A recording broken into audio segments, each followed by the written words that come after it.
పశ్చిమ గోదావరి జిల్లా ఉండి నియోజకవర్గం ఆకివీడు మండలం కాళింగగూడెం గ్రామంలో జైహో బీసీ కార్యక్రమంలో ఉండి ఎమ్మెల్యే అభ్యర్థి మంతెన రామరాజు మాట్లాడుతూ గౌరవనీయులు నారా చంద్రబాబు నాయుడు గారు కానీ అదేవిధంగా పవన్ కళ్యాణ్ గారు కానీ బీజేపీ కానీ అదేవిధంగా వేదిక మీద పెద్దలున్న కునా రవికుమార్ గారు కానీ ఆ కమిటీ సభ్యులందరూ కూడా ఆ డిక్లరేషన్ విషయంలో ఎంతో ఆలోచించి కొన్ని నిర్ణయాలు తీసుకోవడం జరిగింది.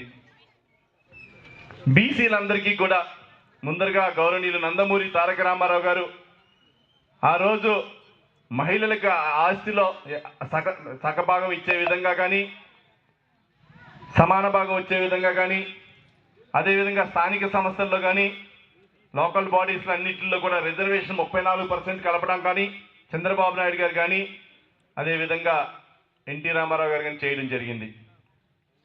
ముఖ్యంగా బీసీల కోసం ఒక బృహత్తమైన ఒక ఆలోచన భారతదేశంలో ఎక్కడ లేదు, ఏ ప్రాంతంలో లేదు. మన రాష్ట్రంలో 50 సంవత్సరాలకే పెన్షన్ విధానాన్ని మొట్టమొదటిగా గౌరవనీయులు నారా చంద్రబాబు నాయుడు గారు పవన్ కళ్యాణ్ గారి నాయకత్వంలో మొన్ననే అనౌన్స్ చేశారు.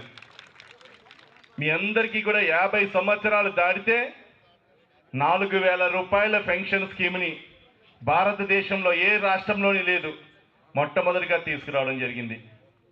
అంతేకాదు ఉపాధికి సంబంధించి ఎవరైతే వృత్తులు ఉన్నారో, చేతి వృత్తులు ఉంటారో వారందరికీ కూడా అవసరమైనటువంటి పరికరాలు కానీ యాంత్రీకరణ కానీ అన్నీ కూడా ఇవ్వడం జరుగుతూ ఉంది.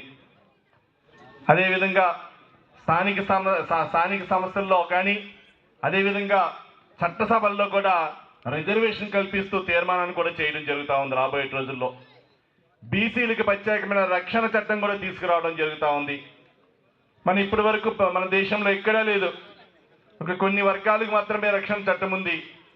కనిపాన ఉన్నటువంటి బీసీలందరి కోసం రక్షణ చట్టాన్ని తీసుకొచ్చి రాబోయే రోజుల్లో మీ అందరికీ కూడా ఒక హామీ వచ్చే విధంగా తెలుగుదేశం పార్టీ అదేవిధంగా జనసేన పార్టీ బీజేపీ ఆధ్వర్యంలో జరుగుతూ ఉందని చెప్పి మీ అందరికీ కూడా తెలియజేసుకుంటా ఉన్నాం.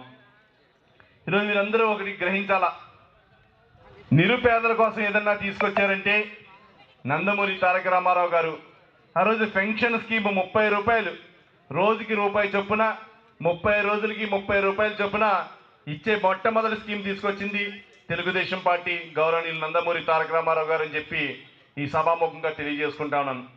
ఆయన ఆ రోజు రాజకీయాల నుంచి వచ్చి సినిమా రంగం నుంచి వచ్చి రాజకీయ రంగంలో ప్రవేశించినప్పుడు గ్రామాల్లో పర్యటించినప్పుడు ఫస్ట్గా ఆయన అబ్జర్వ్ చేసింది ఏంటంటే వృద్ధుల కోసం, వికలాంగుల కోసం, వితంతుల కోసం ఏదో ఒకటి చేయాలని చెప్పి ఒక విజన్ ఒకసారి ఆ రోజు ఆలోచించి ఆ రోజు ఒక మనిషి బతకడానికి అవసరం సుమారుగా నెలకి 70-80 రూపాయలు ఉంటే 30 రూపాయల పెన్షన్ స్కీమ్ తీసుకురావడం జరిగింది.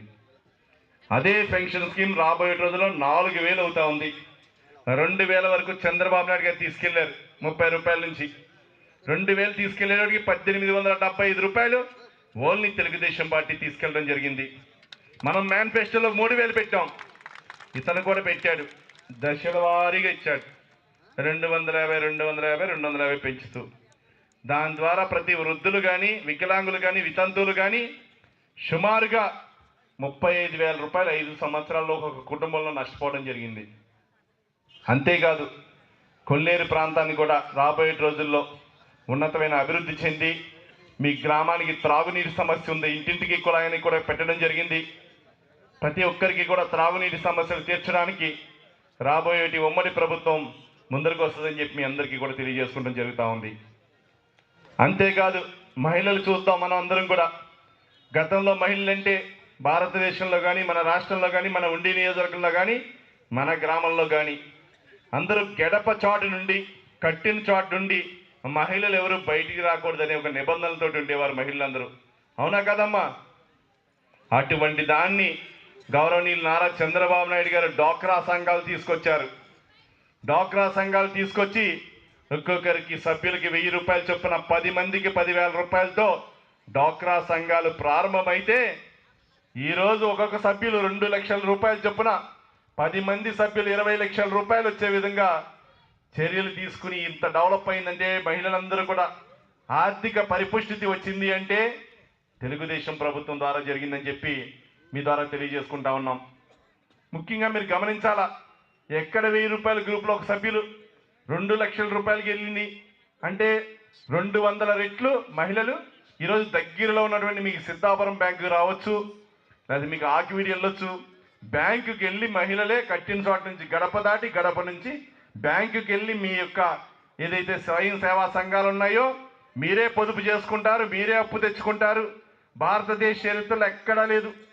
మొట్టమొదటిసారిగా ఎన్పిఏ నీళ్లు అంటే ఆ మహిళల కోసం ఈ యొక్క డాక్రా స్కీములు తీసుకొచ్చింది చంద్రబాబు నాయుడు గారు. దాని ద్వారానే కదా పావలా వడ్డీ వచ్చిన, వడ్డీ రాయితీ వచ్చిన, పసుపు కుంకుమ వచ్చిన, అసరా వచ్చిన, ఈరోజు వచ్చిన అసరా వచ్చిన చెట్టు కష్టాన్ని నమ్ముకునేటువంటి వారు. ఈ ప్రాంతంలో అన్ని వసతులు ఉన్నాయి. నీరు, బలమైన భూమి, దగ్గరలోనే కొల్లేరు ప్రాంతం అంటే ఈ గ్రామానికి చేర్చి కొల్లేరు కూడా ఉంది, కొల్లేరు కాంటూన్లో కూడా ఉంది గ్రామం.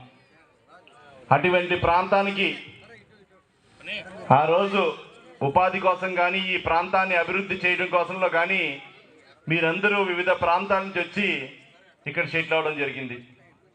మీ ద్వారా ఈ గ్రామమే కాదు ఈ చుట్టుపక్కల ఎన్నో గ్రామాలు అభివృద్ధి చెందినాయి. అంటే అందులో ముఖ్య పాత్ర వహించినటువంటి వారు కళింగులు, అదేవిధంగా బీసీ సోదరులందరూ కూడా.